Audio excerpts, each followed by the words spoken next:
Hi, this is Joseph Lynn Suttle, and this is my video final advocacy project for health and social justice class. So, my final advocacy project is going to focus on poverty communities of rural America and their access to healthcare. So, first, I'm going to talk about the personal characteristics that make up a lack of access for health for rural communities in America. These are personal characteristics and circumstances that affect a person's ability to access healthcare in poverty communities in rural America. So first, I'm going to start with lack of health literacy. Individuals may not understand medical information or how to navigate the healthcare system. Then we have economic hardship. Limited income affects the ability to afford health services, insurance, transportation, and medications. Chronic health conditions. Higher rates of chronic illness constrain individuals' resources and make healthcare needs more urgent and complex. Transportation barriers. Individuals may lack personal or public transportation to reach clinics or hospitals, which are often far away.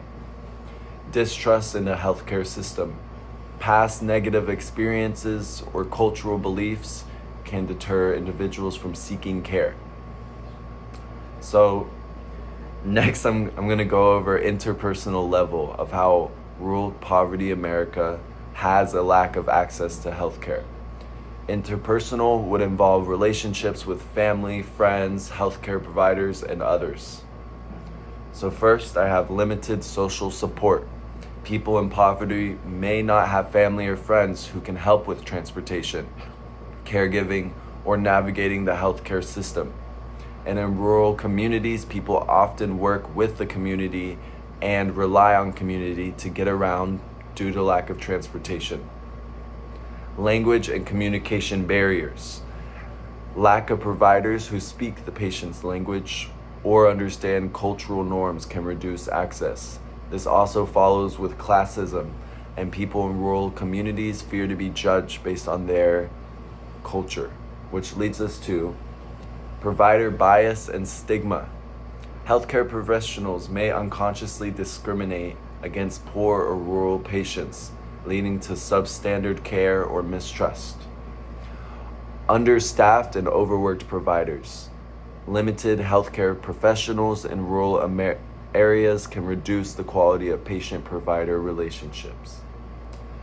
Then we have community level, which involves physical and social environment where people live. So to start, healthcare provider shortages. Rural communities often lack sufficient primary care physicians, specialists, and mental health professionals. Hospital closures. Many rural hospitals and clinics have shut down due to financial challenges, increasing the distance people must travel for care. I've watched this happen in my town with all the hospitals closed, and they either closed or got bought out by a bigger company in an urban area. Infrastructure challenges. Poor roads, limited access for telehealth, and lack of public transportation makes the access harder. And last, environmental health risks. Higher exposure to environmental hazards, example is poor water quality, agricultural chemicals, adds to the healthcare burdens. Then we have societal and structural level. Societal and structural level are broader systems and policies that shape community and individual opportunities and affect rural poverty peoples of rural United States of America. So first, policy gaps. Medicaid expansions and other healthcare reforms are uneven across states, often leaving rural residents without affordable coverage. Economic disinvestment. Rural areas often suffer from job loss, declining industry, and limited funding for public services, including healthcare. Institutional racism and classism. Structural discrimination affects funding, resource allocation, and policy decisions that impacts rural, poor communities. Insurance system limitations. Employer-based insurance models disadvantage those in seasonal, part-time, or agricultural work, which is common in rural areas. Urban-centric resource allocation. Health systems and technologies are disproportionately directed to urban centers, marginalizing rural communities. Next, I'm going to explore and explain to you the several interlocking systems of oppression that contributes to healthcare inequalities faced by impoverished rural communities in America. These systems shape the policies, practices, and power structures that limit access to care. Here are the key ones. So first we have economic inequality / classism. How that operates is wealth is concentrated in urban areas, while rural regions experience chronic underinvestment, job loss, and limited economic opportunities. And how does that impact health access? Poor infrastructure, hospital closures, and limited public transportation result from systematic disinvestment in rural health systems. Healthcare becomes a privilege for those who can afford it. Classism turns poverty into a health sentence. Until healthcare access is treated as a right rather than a privilege tied to income, rural, poor communities will continue to suffer disproportionately. Addressing classism requires structural change, not just more services, but more equity, respect, and power for poor rural residents. Then we have structural racism. How structural racism operates, policies and practices at the institutional level disproportionately disadvantage people of color, including Native American, Black, and Hispanic populations in rural America. And their impact on health access, communities of color in rural America are more likely to experience higher poverty rates, inadequate health facilities, and discriminatory practices within healthcare settings. Federal and state level neglect of tribal health systems is a stark example. Then we have geographic discrimination / rural marginalization. So how that operates, policy decisions and economic models prioritize urban centers, leading to neglect of rural populations. How does that impact health? Resources like hospitals, specialists, telehealth infrastructure, and funding are disproportionately allocated to cities. Rural areas are viewed as less profitable or influential, leading to healthcare deserts. Neoliberalism and market-driven healthcare. How this operates. The U.S. healthcare system prioritizes profit over universal access, often treating healthcare as a commodity. How does this impact health? Hospitals and providers often leave rural areas because they are not profitable, especially in populations are uninsured or covered by Medicare / Medicaid. Health insurance tied to employment excludes seasonal or agricultural workers. Next, we have patriarchy and gender inequality. How this operates. Gender norms and unequal power dynamics can shape healthcare access and outcomes. How does this impact health? Rural women, particularly those in poverty, often face barriers in accessing reproductive health services, maternal care, and domestic violence support due to stigma, lack of providers, or restrictive state laws. Then we have ableism.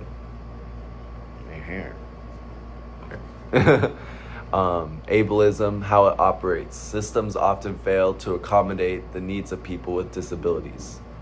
Impact on health access. In rural areas, people with physical or cognitive disabilities face even greater challenges due to inaccessible facilities, long travel distance, and lack of specialized services. Then we have, lastly, political disenfranchisement. How it operates. Rural populations may have limited political representation or influence due to gerrymandering, low voter turnout, or being overshadowed by urban interest. How does this impact health access? This leads to inadequate policy responses to rural health needs, such as failure to expand Medicaid or invest in rural telehealth and infrastructure. These systems do not act in isolation. They intersect and reinforce each other, creating a web of disadvantage and perpetuates poor health outcomes and limited access to care in rural, impoverished communities of America. So, let's talk about what we're doing or can do to help this. So in my next section, I'm going to explain to you efforts that reflect community resilience, people responding to systematic neglect, not with passivity, but with collective care and creativity. However, many of these solutions rely heavily on volunteer labor and minimal resources, highlighting the urgent need for institutional investment to support the scale what communities are already doing. So number one, informal care networks. What's happening? Families, neighbors, community members step in to care for each other, often offering rides to clinics, sharing medications, or providing home care for the elderly or disabled. Why does this matter? These tight-knit relationships become informal safety nets where formal systems are failing. Number two, community health workers. What's happening? Local residents are trained to provide health education, basic services, and guidance navigating the healthcare system. Why it matters. CHWs bridge cultural and trust gaps between providers and patients, especially in areas with provider shortages. 3.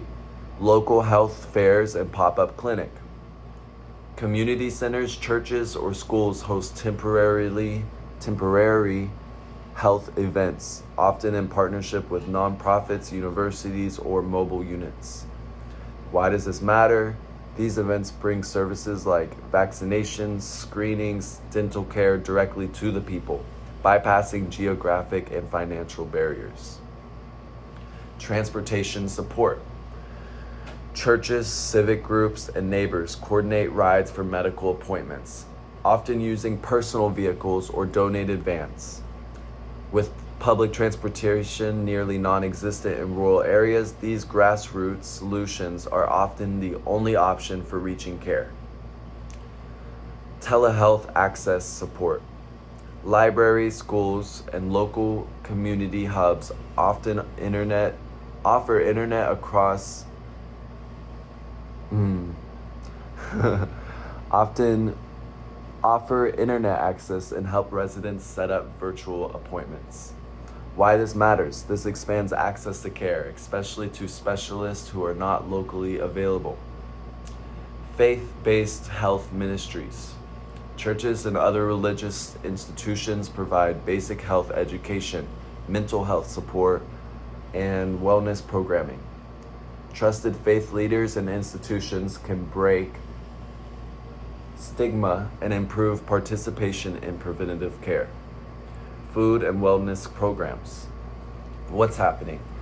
Local groups organize food pantries, community gardens, and nutrition education initiatives. Why does this matter? Addressing food insecurity improves health and reduces preventable illness tied to poverty. Youth and elder outreach. What's happening? Schools and senior centers engage youth and elder in wellness programs, home visits, and peer support. These programs build intergenerational support and help prevent social isolation and depression. Advocacy and community organizing. Residents from coalitions to push for policy changes like Medicaid expansion or funding for rural hospitals. Why this matters. Local voices have been powerful in highlighting rural health crisis to state and federal governments. So here I'm going to give you some of the stigma that people have access to healthcare in the United States. So narrative 1, rural people choose to live far away from healthcare. And we're going to reframe that to rural communities are underserved, unreachable, Systematic disinvestment has left them without care. This is shifting the blame from individuals to a system that has not allowed hospitals to close and provide to leave. So narrative 2, poor rural people don't care about their health. Reframe this to, rural residents care deeply about health but face systematic barriers to accessing care. This emphasizes community effort, resilience, and the real obstacles like cost, transportation, and provider shortages. Narrative 3, if rural people worked harder or made better choices, they'd be healthier. And we're going to reframe this to, health outcomes are shaped by policy, poverty, and geography, not just personal behavior. This undermines bootstraps rhetoric and centers structural determinants like food access, Medicaid coverage, and living wages. Narrative 4, rural communities are helpless and dependent. And we're going to reframe this to, rural communities are resourceful and self-organizing in the face of institutional neglect. This elevates the local innovation already happening and builds a case for investment, not pity. Narrative 5, urban solutions work everywhere. Reframe this to, rural communities need place-based, culturally relevant, and community-led solutions. Challenges one-size-fits-all policy making and calls for equity-driven, localized approaches. Narrative 6, telehealth alone will solve rural access problems. And we're going to reframe this to, telehealth is a tool, not a fix. Rural areas also need local providers, transportation infrastructure, and this is encouraging a more holistic investment strategy beyond digital-only solutions. Narrative 7, there's just not enough population to justify services. We're going to reframe this to, every person deserves access to care, no matter where they live. Equity is not about population density. Reasserts the moral and ethical imperative of rural health equity. Then we have narrative 8, rural poverty is mostly a white issue. And we're going to reframe this to, rural America is racially and ethnically diverse. Black, Indigenous, Latin communities are disproportionately affected. Challenges racial and brings intersectionality into the conversation about rural health. Why reframing matters. It's shifting focus from individual blame to structural change. It builds political will for public investment. It affirms the dignity and agency of rural residents. It helps policy advocates, funders, and allies tell a more accurate and motivating story. To address healthcare access inequalities in impoverished rural communities, solution must be implemented at every level of the socio-ecological model. Here's what else needs to be done, building on what communities have already doing at each level. So we're adding on to it. So first, let's go back to individual level. Goal. The goal